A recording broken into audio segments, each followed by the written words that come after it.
Godwin John ministries வழங்கும் தினம் ஒரு சத்திய வார்த்தை. இந்த ஆடியோ நிகழ்ச்சிக்கு உங்களை அன்புடன் வரவேற்கிறேன். Praise the Lord. நம்முடைய கர்த்தராகிய இயேசு கிறிஸ்துவின் பிதாவாகிய தேவனுக்கு ஸ்தோத்திரம் உண்டாவதாக. அவர் இயேசு கிறிஸ்து மரித்தோரிலிருந்து எழுந்ததினாலே அழியாததும் மாசற்றதும் வாடாததுமாகிய சுதந்திரத்திற்கு ஏதுவாக ஜீவனுள்ள நம்பிக்கை உண்டாகும்படி தமது மிகுந்த இரக்கத்தின்படியே நம்மை மறுபடியும் ஜனிப்பித்தார். தேவனே, உமக்கு ஸ்தோத்திரம் உண்டாகட்டும். தினம் ஒரு சத்திய வார்த்தை. இந்த நாளுக்குரிய தியானத்தின் தலைப்பு ஒற்றுமைக்கான ஜெபம். வேதத்தின் ஆதார வசனம் யோவான் 17:21. அவர்கள் எல்லாரும் ஒன்றாயிருக்கவும், பிதாவே, நீர் என்னை அனுப்பினதை உலகம் விசுவாசிக்கிறதற்காக நீர் என்னிலேயும் நான் உம்மிலேயும் இருக்கிறது போல அவர்கள் எல்லாரும் நம்மில் ஒன்றாயிருக்கவும் வேண்டிக் கொள்கிறேன். இன்றைய முதலாவது தியான பகுதியாக யோவான் எழுதின சுவிசேஷம் 17வது அதிகாரம் வசனங்கள் 20 முதல் 26 வரையிலும் படிப்போம். நான் இவர்களுக்காக வேண்டிக் கொள்ளுகிறதும் அல்லாமல் இவர்களுடைய வார்த்தையினால் என்னை விசுவாசிக்கிறவர்களுக்காகவும் வேண்டிக் கொள்கிறேன். அவர்கள் எல்லாரும் ஒன்றாயிருக்கவும், பிதாவே, நீர் என்னை அனுப்பினதை உலகம் விசுவாசிக்கிறதற்காக நீர் என்னிலேயும் நான் உம்மிலேயும் இருக்கிறது போல அவர்கள் எல்லாரும் நம்மில் ஒன்றாயிருக்கவும் வேண்டிக் கொள்கிறேன்.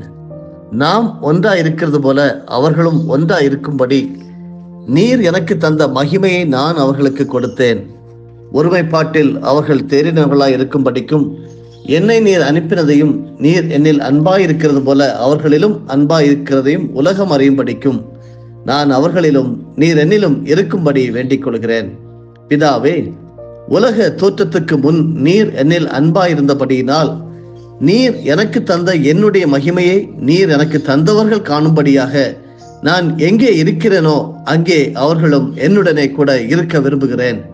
நீதியுள்ள பிதாவே, உலகம் உம்மை அறியவில்லை, நான் உம்மை அறிந்திருக்கிறேன்.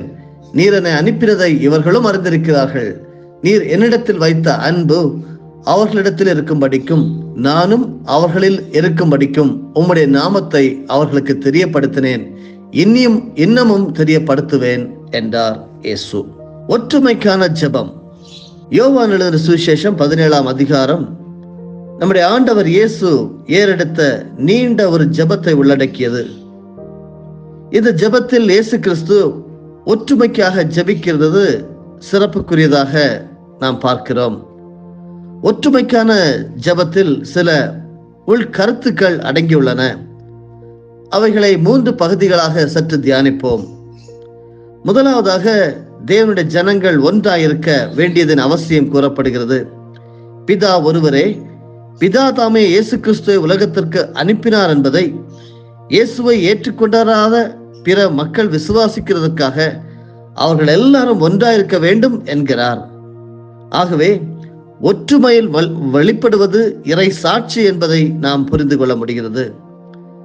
இரண்டாவதாக, ஒற்றுமைக்கு சிறந்த மாதிரி பிதாவுக்கும் குமாரனுக்கும் இடையேயுள்ள இணைவு ஆகிறது. இருவரின் விருப்பமும் ஒன்றாக இருத்தலே ஒற்றுமைக்கு அடிப்படை. இன்று நாம் வாழ்கின்ற இந்த காலகட்டங்களிலே பல குடும்பங்களில் கணவன் மனைவிக்கிடையே பிரிவினை, சகோதர சகோதரிகளுக்கிடையே பிரிவினை, பிள்ளைகளுக்கும் பெற்றோர்களுக்கும் இடையே பிரிவினை. இதற்கு காரணம் என்னவென்றால், ஒற்றுமைக்கான ஜெபம் இல்லாதது முதலாவது காரணம். அடுத்த காரணம், பிதா குமாரன் ஒற்றுமை மாதிரி நாம் கடைபிடிக்கப்படாததுதான். எப்படி பிதாவும் ஆண்டவராகிய இயேசு கிறிஸ்துவும் ஒற்றுமையாக இருந்தார்களோ அதை அநேகர் புரிந்து கொள்ளவில்லை. மூன்றாவதாக, தேவனுடைய ஜனங்களுக்கும் தேவனுக்கும் இடையே உள்ள ஒற்றுமை அல்லது இணைவு.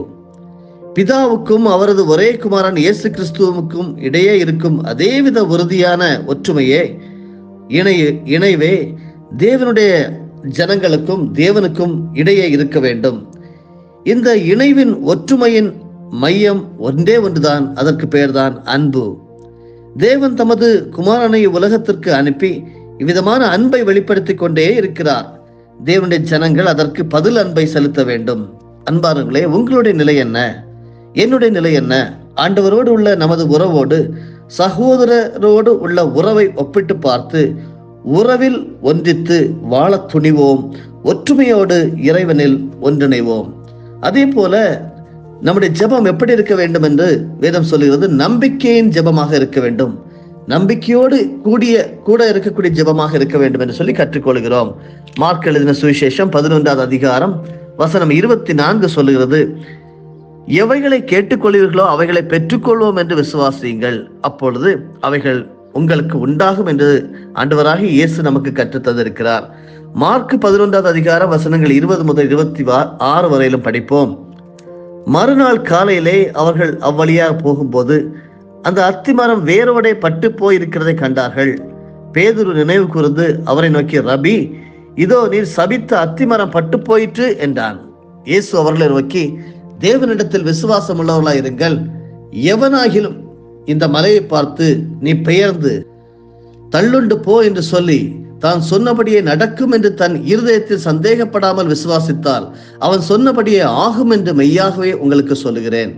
ஆதலால் நீங்கள் ஜெபம் பண்ணும் போது எவைகளை கேட்டுக்கொள்வீர்களோ அவைகளை பெற்றுக் கொள்வோம் என்று விசுவாசியுங்கள், அப்பொழுது அவைகள் உங்களுக்கு உண்டாகும் என்று சொல்லுகிறேன். நீங்கள் நின்று ஜெபம் பண்ணும்போது ஒருவன் பேரில் உங்களுக்கு யாதொரு குறை உண்டாயிருக்குமானால் பரலோகத்தில் இருக்கிற உங்கள் பிதா உங்கள் தப்பிதங்களை உங்களுக்கு மன்னிக்கும்படி அந்த குறையை அவனுக்கு மன்னியுங்கள். நீங்கள் மன்னியாதிருப்பீர்களானால் பரலோகத்தில் இருக்கிற உங்கள் பிதாவும் உங்கள் தப்பிதங்களை மன்னியாதிருப்பார் என்றார். சிந்திக்க வேண்டிய ஒரு பகுதி அருமையானவர்களே. ஜெபிக்கிறோம், ஒற்றுமைக்காக ஜெபிக்க நாம் அழைக்கப்பட்டிருக்கிறோம். நம்பிக்கையோடு ஜெபம் செய்ய வேண்டும் என்று இந்த திருமறை பகுதி தேவன் மீது உள்ள நம்பிக்கையோடு உள்ள ஜெபம் ஆச்சரியமான நிகழ்வினை நமக்கு நடப்பிக்கும் என்று கற்றுத்தருகிறது. காரணம், தேவனே அனைத்து செயல்களுக்கும் மூலமும் காரணமானவர் என்பதை வெளிப்படையாக இந்த பகுதி கூறுகிறது. பயம் இல்லாமல், பயம் கொள்ளாமல் ஆண்டவர் மீது வைக்கும் நம்பிக்கையை செயல்படும் தன்னம்பிக்கை என்றும் கூறலாம். இவ்வித நம்பிக்கையை ஜெபம் ஏறெடுக்கும் போது மனதில் பதித்து வைத்திருத்தல் அவசியம்.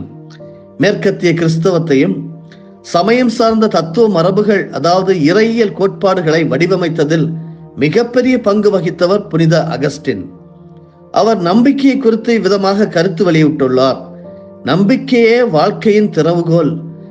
நம்புவதற்கு ஏற்ப புரிந்து கொள்ள வேண்டும் என்று எண்ணாதே, நம்பு புரிந்து கொள்வாய் என்கிறார்.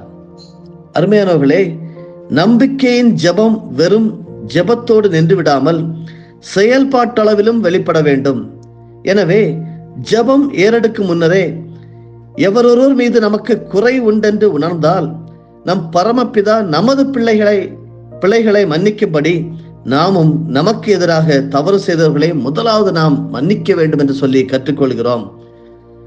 நீங்கள் மன்னியாதிருப்பீர்களானால் பரலோகத்திற்கிற உங்கள் பிதாவும் உங்கள் தப்பிதங்களை மன்னியாதிருப்பார் என்று சொல்லியிருக்கிறார். உணர்வோமா? இறை வேண்டல் நாம் ஏறெடுக்கும் போது சூழல்கள் மீது நம்பிக்கை வைத்து இறைவன் மீது அவநம்பிக்கை கொள்ளாது இறைவன் மீது முழு நம்பிக்கை வைக்க அழைக்கப்படுகிறோம். அருமையானவர்களே, எனவே நம்முடைய விசுவாசத்தை தற்பரிசோதனை செய்து இறைவனிடம் முழுமையாக அர்ப்பணிக்க இந்த காலை வேளையிலே நீங்களும் நானும் அழைக்கப்படுகிறோம். பரிசுத்த பவுலடியாரும் நம்பிக்கையில் சந்தோஷமாயிருப்பதே மேன்மை என குறிப்பிடுகிறார். ரோமர் 12:12. நீங்களும் நானும் நம்பிக்கையில் திடனுடன் இறைவனிடத்தில் வேண்டுவோம். தேவ ஆசீர்வாதத்தை பெற்று சுக ஜீவிகளாக வாழ்வோம். ஆண்டவர்கள் ஒவ்வொருவரையும் பலப்படுத்துவாராக, திடப்படுத்துவாராக, ஆசீர்வதிப்பாராக. ஆமேன். ஜெபம் செய்வோமா? அன்பு ஆண்டவரே, உம்மை நோக்கி பார்க்கிறோம். உம்மை நோக்கி பார்த்தவர்களுக்கு நீர் பதில் தருகிறீர். உம்மை நோக்கி பார்த்தவர்கள் ஒருபோதும் வெட்கமடைந்து போவதில்லை என்று சொல்லி நாங்கள் கற்றுக்கொண்டிருக்கிறோம். கோடி நன்றிகளும் ஸ்தோத்திரம். ஆண்டவரே, எங்களுடைய வாழ்க்கையிலே ஜெபம் செய்கிறோம். எங்களுடைய ஜெபம் ஒற்றுமைக்கான ஜெபமாக இருக்க வேண்டும் என்று சொல்லி நாங்கள் இந்த காலையிலே கற்றுக்கொண்டோம். அதுவும் ஆண்டவரே, நம்பிக்கையோடு நாங்கள் ஜெபிக்க வேண்டும், உம்மேல் முழு விசுவாசத்தை வைத்து ஜெபிக்க வேண்டும் என்று சொல்லி கற்றுக்கொண்டோம். இதற்கு எல்லாம் ஆதாரமாக இருக்கிறது அன்பு என்று சொல்லி கற்று தந்தீர். ஸ்தோத்திரம் அப்பா. ஆண்டவரே, நாங்கள் பிறருடைய குற்றங்களை நாங்கள் மன்னியாதிருப்போமானால் இந்த வேளையிலே நீர் எங்களுக்கு உதவி செய்ய வேண்டுமா ஜெபிக்கிறோம்.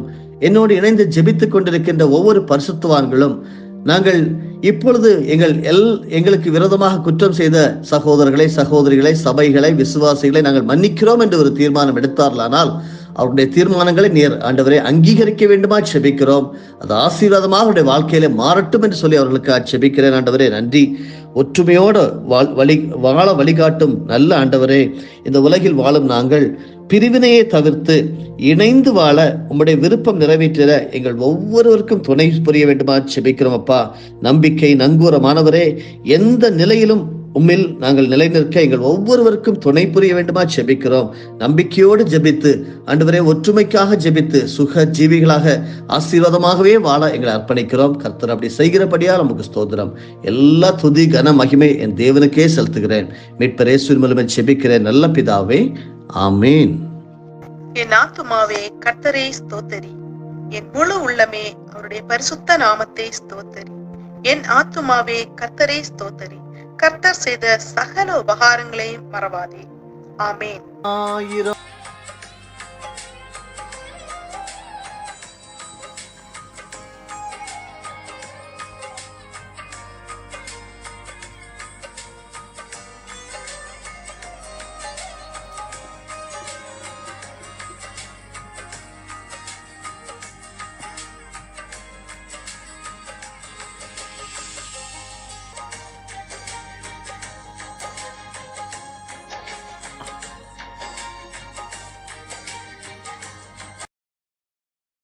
நம்முடைய ஆண்டவராகிய இயேசு கிறிஸ்துவின் மூலமாக உங்களை நாங்கள் மனமாற ஆசீர்வதிக்கிறோம்.